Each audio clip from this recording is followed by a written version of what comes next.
আসসালামু আলাইকুম, সবাইকে স্বাগত জানাচ্ছি আমাদের আজকের ক্লাসে। আজকে আমরা আলোচনা করতে চাই মেমব্রেনাস গ্লোমেরুলোনেফ্রাইটিস নিয়ে। মোটা দাগে আমাদের মেমব্রেনাস গ্লোমেরুলোনেফ্রাইটিস হলো অ্যাডাল্ট পেশেন্টের ক্ষেত্রে, অ্যাডাল্ট পার্সনের ক্ষেত্রে সবচেয়ে কমনলি হওয়া গ্লোমেরুলোনেফ্রাইটিস। আমরা যদি টোটাল পপুলেশন চিন্তা করি, A to Z, children and adult সব কিছু মিলাই হিসাব করি, সেইখানে আমাদের কমনেস্ট রিজন অফ গ্লোমেরুলোনেফ্রাইটিস হচ্ছে আমাদের ইমিউনোগ্লোবিউলিন এ নেফ্রোপ্যাথি।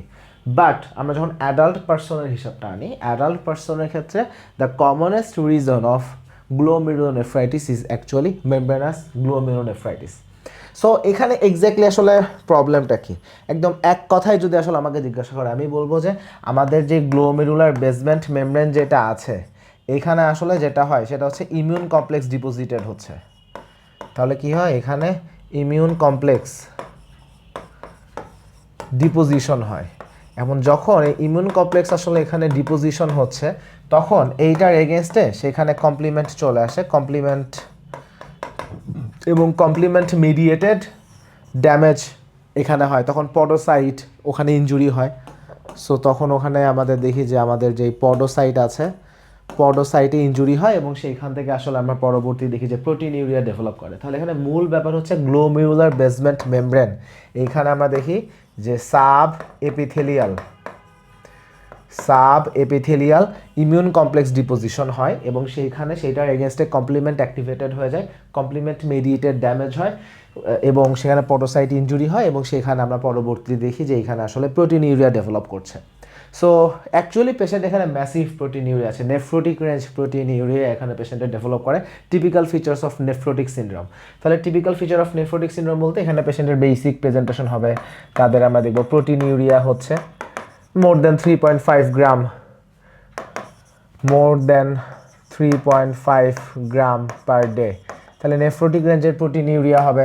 সেটার সাথে আমরা দেখব পেশেন্টের এডেমা হচ্ছে, আমরা এখানে পেশেন্টের হাইপারলিপিডেমিয়া পাবো। এখন এখানে ইন্টারেস্টিং ব্যাপার হচ্ছে, এখানে যে প্রোটিনিউরিয়া যেটা আসলে হয় এটা আসলে non selective. So non selective proteinuria হওয়ার কারণে এখানে একদিকে অ্যালবুমিন যেমন লস হয়, ঠিক সেইভাবে আমরা এখানে দেখি যে ইমিউনোগ্লোবিউলিন যেগুলো আছে, এই ইমিউনোগ্লোবিউলিন এইগুলাও লস করতে থাকে। তারপরে দেখা যাচ্ছে যে আমাদের যে ন্যাচারাল যে অ্যান্টিকোয়াগুলেন্ট আছে, যেমন প্রোটিন সি, প্রোটিন এস বা অ্যান্টিথ্রম্বিন 3, এগুলো সবই লস হইতে থাকে। সো এই ধরনের পেশেন্টের ক্ষেত্রে ইমিউনিটি একটু কম থাকে, মোর প্রোন টু ইনফেকশন, এবং এইসব পেশেন্টের ক্ষেত্রে হাইপার কোয়াগুলেবল স্ট্যাটাস ডেভেলপ করে যেহেতু ন্যাচারাল অ্যান্টিকোয়াগুলেন্ট নাই। সো এই সকল পেশেন্টের ক্ষেত্রে অ্যানি মোমেন্ট একটা থ্রম্বোএম্বোলিক ফেনোমেনা ডেভেলপ করতে পারে, ইনফেকশনের রিস্ক ডেফিনেটলি বেড়ে যায়। তাহলে নেফ্রোটিক সিনড্রোমে এই প্রেজেন্টেশন নিয়ে আসে। প্রশ্ন হচ্ছে এইখানে আমরা পেশেন্টের ক্ষেত্রে রেনাল ফাংশনাল ইম্পেয়ারমেন্ট পাই কিনা, হেমাচুরিয়া পাই কিনা। অনেক পেশেন্টের ক্ষেত্রে হেমাচুরিয়া আসলে থাকে না, বাট কিছু কিছু পেশেন্টের ক্ষেত্রে এখানে মাইক্রোস্কোপিক হেমাচুরিয়া থাকতে পারে। তাহলে কিছু কিছু পেশেন্টের ক্ষেত্রে মাইক্রোস্কোপিক হেমাচুরিয়া হইলেও হইতে পারে, বাট ব্যাপারটা খুব একটা কমনলি আমরা আসলে দেখি না, বাট এটা হইতে পারে। আর রেনাল ফাংশনাল ইম্পেয়ারমেন্টের ব্যাপারটা হচ্ছে আমরা অ্যারাউন্ড 1/3 পেশেন্টের ক্ষেত্রে দেখি তাদের ultimately end stage renal disease develop করে। সো হ্যাঁ, সময়ের সাথে সাথে আমরা এখানে দেখবো যে রেনাল ইম্পেয়ারমেন্ট আসলে হচ্ছে দিস থিং অকার্স। তাহলে এইটা হচ্ছে বেসিক আমাদের মেমব্রেনাস নেফ্রোপ্যাথি বা মেমব্রেনাস গ্লোমেরুলোনেফ্রাইটিসে এই প্রবলেমটা আমরা আসলে তাহলে দেখছি। এখন প্রশ্ন হচ্ছে মেমব্রেনাস আমাদের এই গ্লোমেরুলোনেফ্রাইটিস আসলে কেন হয়। সো একটা হচ্ছে প্রাইমারি কজ বা ইডিওপ্যাথিক রিজন, যে solely the lesion is within the kidney, বা এটা কিডনির প্রবলেম, নিজস্ব প্রবলেম। সো একটা হচ্ছে আমরা দেখি যে একটাকে আমরা বলি যে ইডিওপ্যাথিক। অ্যাকচুয়ালি ইডিওপ্যাথিক মানে ইডিওপ্যাথিক না, এটার রিজন আসলে আমাদের কাছে আছে। সেটা হলো যে এখানে আমরা দেখি কি অ্যান্টি ফসফোলাইপেজ A2 নামের একটা অটো অ্যান্টিবডি আসলে প্রডিউস হয় এবং এই auto antibody mediated damage to the glomerular basement membrane. আসলে এই অটো অ্যান্টিবডি যখন তৈরি হয়, এটার ইমিউনো কমপ্লেক্স ডিপোজিশন আসলে আমরা দেখি যে গ্লোমেরুলার বেসমেন্ট মেমব্রেনে হচ্ছে এবং সেইটার এগেনস্টে কমপ্লিমেন্ট অ্যাক্টিভেটেড হয়ে আমরা সেখানে দেখি যে আলটিমেটলি পেশেন্টের ক্ষেত্রে এখানে আমরা দেখি যে মেমব্রেনাস নেফ্রোপ্যাথি ডেভেলপ করছে। তাহলে এটা হচ্ছে প্রাইমারি রিজন অ্যান্টিফসফোলাইপেজ A2। এবং যেটা এরকম অ্যান্টিফসফোলাইপেজ A2 দিয়ে হচ্ছে এরকম প্রাইমারি ইডিওপ্যাথি, কোনো সেকেন্ডারি কোনো রিজন নাই, এটার জন্যই হচ্ছে। সেখানে কিন্তু এই অ্যান্টিফসফোলাইপেজ A2 যেটা, এই অটো অ্যান্টিবডিকে কিন্তু আমরা আসলে ডিটেক্ট করতে পারি ক্লিনিক্যালি, ইনভেস্টিগেশনের মাধ্যমে ডিটেক্ট করতে পারি, এবং ডিটেক্ট করে সেটা আমাদের ডায়াগনোসিস হয়ে যাবে ওইখানে। কিন্তু এটাই একমাত্র রিজন না, আমাদের কিছু সেকেন্ডারি কিছু রিজনও আছে। Secondary reason of membranous glomerulonephritis আমরা কী পারি? একটা হচ্ছে কিছু ইনফেকশন, কমনলি আমরা কিছু ইনফেকশন থেকে এটা হতে দেখি। কী কী infection? Hepatitis B virus, hepatitis C virus, hepatitis না HIV। এর পাশাপাশি আছে আমাদের ম্যালেরিয়া। ম্যালেরিয়া বলতে স্পেশালভাবে আমাদের যেটা ফ্যালসিপ্যারাম দিয়ে মোস্টলি এটা হয়, তাহলে ম্যালেরিয়া। আরেকটা হচ্ছে সিফিলিস, যদিও ব্যাপারটা রেয়ার বাট স্টিল হইতে পারে। তাহলে hepatitis B virus very common, hepatitis C virus এখানেও হইতে পারে, HIV থেকেও হইতে পারে। যদিও এখানে কথা আছে HIV দিয়ে কমনলি কিন্তু আমরা আসলে দেখি যে ফোকাল সেগমেন্টাল গ্লোমেরুলোস্ক্লেরোসিস হচ্ছে। So focal segmental glomerulosclerosis HIV থেকে এইটাই ফ্রিকুয়েন্টলি হয়, বাট কিছু রেয়ার অকেশনসে মেমব্রেনাস নেফ্রোপ্যাথি হইতে পারে। তাহলে এইটা একটা যে রেয়ার অকেশনসে, বাট এমনিতে hepatitis B virus, hepatitis C virus infection থাকলে এখানে যেটা হয় যে এদের যেই অ্যান্টিজেন আছে সেই অ্যান্টিজেন এগেন্স্ট আমাদের যেই অ্যান্টিবডি প্রডিউস হয়, এই অ্যান্টিজেন অ্যান্টিবডি কমপ্লেক্স যেটা তৈরি হচ্ছে সার্কুলেশনে থাকে, এরা আসলে দেখা যাচ্ছে গ্লোমেরুলার বেসমেন্ট মেমব্রেন ওখানে চলে যাচ্ছে, সাব এপিথেলিয়াল ডিপোজিশন সেখানে হয়, এবং সেইটার থেকে পরবর্তীতে ওখানে কমপ্লিমেন্ট অ্যাক্টিভেশন হয়ে এই প্যাথোলজিটা পাই। সো ইনফেকশন থেকে এটা ভেরি মাচ কমন। আর এইদিকে ফ্যালসিপ্যারাম ম্যালেরিয়াতেও এটা হতে পারে, ফ্যালসিপ্যারাম ম্যালেরিয়া। তাহলে ইনফেকশন একটা কজ, আমাদের কমন রিজন। ইনফেকশনের বাইরে আরেকটা কমন রিজন হচ্ছে কিছু পার্টিকুলার টিউমার, কিছু ম্যালিগন্যান্ট কিছু কন্ডিশন আছে, যেমন একটা হচ্ছে আমাদের লিউকেমিয়া, একটা হচ্ছে লিম্ফোমা, আর একটা হচ্ছে কিছু সলিড অর্গান টিউমার। এখন টিউমার কোথায় কোথায় হতে পারে? একটা হতে পারে কার্সিনোমা লাং, এবং এই কার্সিনোমা লাং থেকে যে মেমব্রেনাস নেফ্রোপ্যাথি থেকে মাল্টিপল কোশ্চেন আসে MRCP-তে, যে পেশেন্টের একটা সিনারিও দেওয়া থাকবে যে পেশেন্টের কার্সিনোমা লাং আছে, বোঝা যাচ্ছে এই পেশেন্টের নেফ্রোটিক সিনড্রোম ডেভেলপ করছে। কেন এটা হচ্ছে? It is due to membranous nephropathy বা membranous glomerulonephritis, very common scenario. তারপরে কি কার্সিনোমা ব্রেস্ট, সেম ব্যাপার। তারপরে কি কার্সিনোমা প্রোস্টেট, তারপরে কি কোলোরেক্টাল কার্সিনোমা। সো এই জায়গাগুলোতে আমরা আসলে দেখি যে পেশেন্টের এই কার্সিনোমাটা সিলেশনও আছে, এবং সেইখানে at the same time membranous nephropathy হচ্ছে।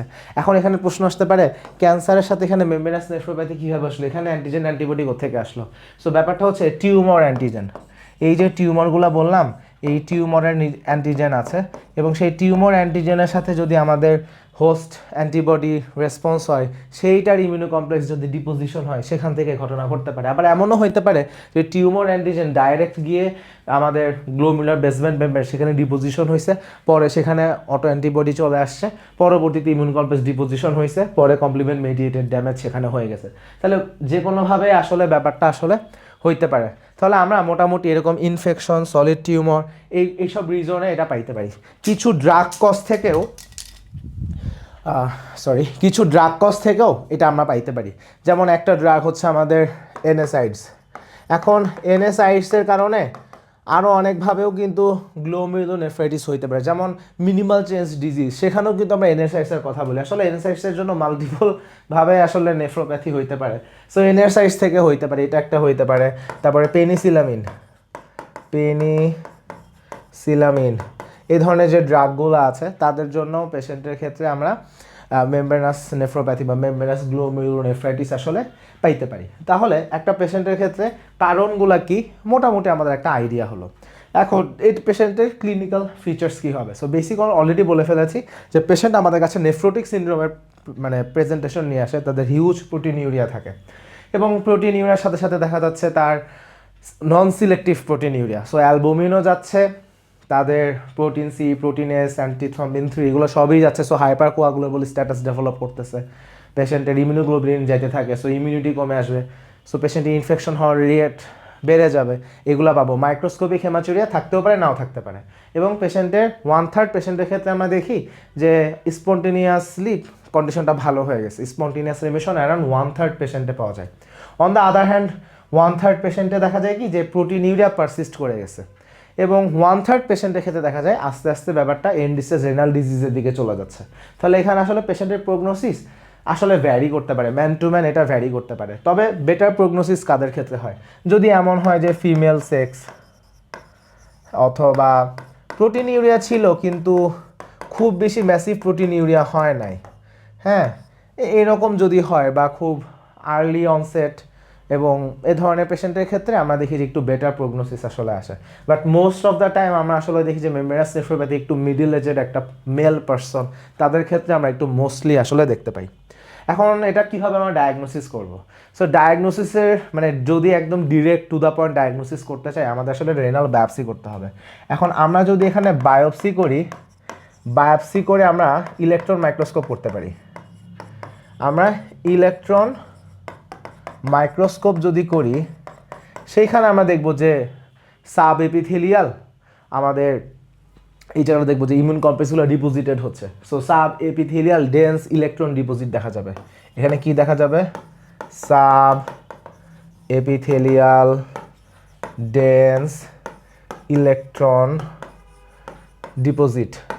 সো এইটা আমরা দেখতে পারবো যে সাব এপিথেলিয়াল ডিপোজিশন যেহেতু হয়, so sub epithelial dense electron deposition এটা আমরা আসলে ইলেকট্রন মাইক্রোস্কোপি দেখতে পাই, এবং এইটার অ্যাপিয়ারেন্সটা অনেকটা ডোম অ্যান্ড স্পাইক এরকম মনে হয়, ডোম অ্যান্ড স্পাইক এরকম একটা প্রেজেন্টেশন আমাদের কাছে মনে হতে পারে। সো খুব ক্লিয়ারলি আমরা আসলে বায়োপসি করে যদি একটা ইলেকট্রন মাইক্রোস্কোপি করি, সেখানে আমাদের আসলে ডায়াগনোসিস খুব ইজিলি আমাদের হয়ে যাবে।